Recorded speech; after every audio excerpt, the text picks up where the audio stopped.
Merci Johanna. Et bonjour à toutes et à tous. J'espère que le buffet et le quiz vous ont plu.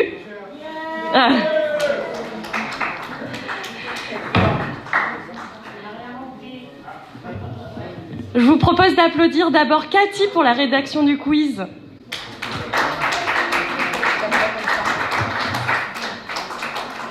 Et Johanna pour l'animation.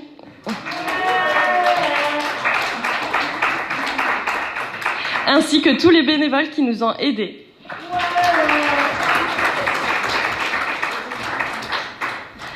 Je me présente pour ceux qui ne me connaîtraient pas encore, je suis Sophie Rouquier et j'accompagne Yann dans ses aventures que d'autres pourraient qualifier d'un peu folles.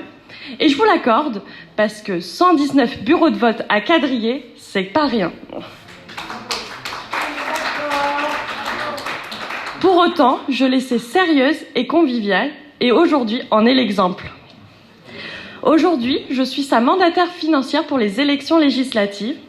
Hier, j'étais son binôme aux élections départementales. Vous savez, cette candidature hors parti, sans soutien des grands Manitou de la politique locale, cette candidature, elle a été menée par les seules forces de ceux qui y croyaient vraiment. Et ça nous a conduit à avoir 8%.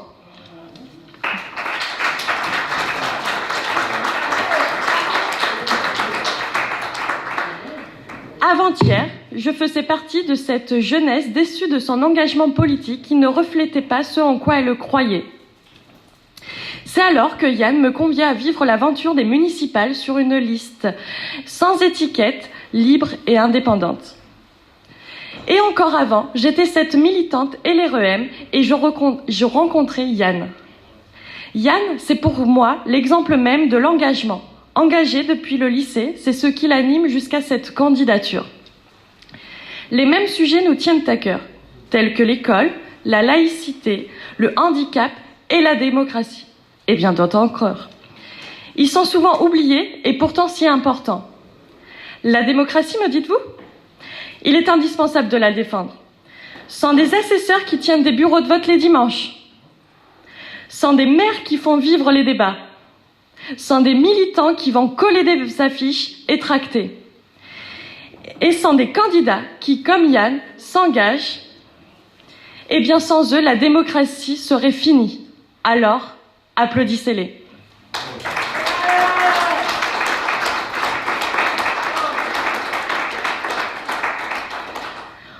On a vu à ce scrutin que la démocratie est encore menacée. Et qui la menace ? L'extrême droite, bien sûr. Dois-je revenir sur leurs actes et même sur leurs propositions ? La privatisation de l'audiovisuel public ou encore la remise en cause du Parlement, par exemple ? L'extrême gauche menace tout autant la République que l'extrême droite. Lorsque j'ai été pour la première fois dans l'hémicycle et que j'ai vu le Rassemblement national applaudir à chaque phrase de la France insoumise et inversement, j'ai compris. Et pire, lorsqu'on sait que Daniel Obono refuse de dire « Vive la France », j'ai une nouvelle fois compris. Ne laissons pas ces partis monopoliser le jeu des législatives. Les alliances de circonstances n'ont jamais été la solution à des gouvernements pérennes. Ce n'est qu'hypocrisie.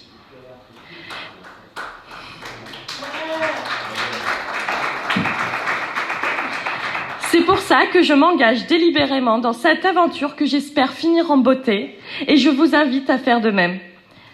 Les législatives doivent être d'abord une élection d'idées. Yann, c'est pour moi l'exemple même de l'authenticité des idées. On a souvent vu sur les réseaux sociaux qu'il retournait sa veste, qu'il allait là où le vent le menait. Je ne suis pas d'accord.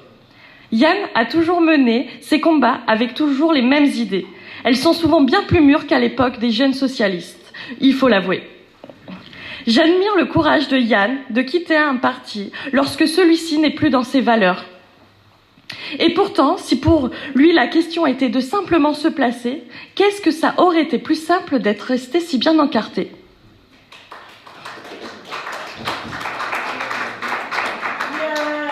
Je n'ai jamais douté un seul instant qu'il était de gauche. Une gauche républicaine, sociale et laïque. Mais qui de mieux que Yann pour nous l'expliquer?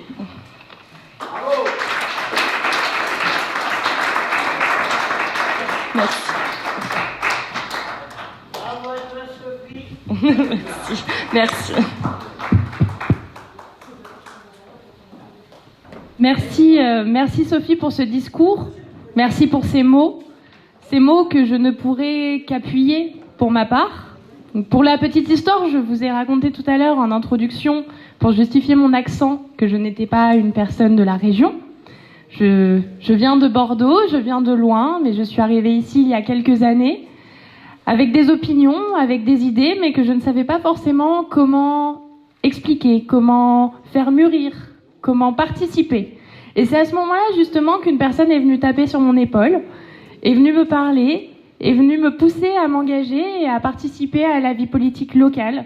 Et cette personne, c'était Yann. Et je le remercie encore aujourd'hui pour ça, parce qu'il m'a permis de pouvoir vraiment m'exprimer, de pouvoir porter mes idées et de pouvoir m'engager, ce qui était une chose à laquelle je n'avais pas accès avant, parce que je ne savais pas comment faire. Je pensais que c'était quelque chose de lointain, de beaucoup trop lointain pour nous les jeunes, pour nous les personnes plus âgées, pour ceux qui pensent ne pas être dans ces interrogations-là, ne pas avoir la possibilité de se faire entendre. Et c'est ce que j'aime avec une candidature comme celle de Yann, c'est que finalement, il nous apprend que, quel que soit l'endroit où on vient, on a la possibilité de se faire entendre et on a la possibilité de porter nos idées. Et pour ça, je le remercierai et je pense qu'il mérite encore une fois de se faire applaudir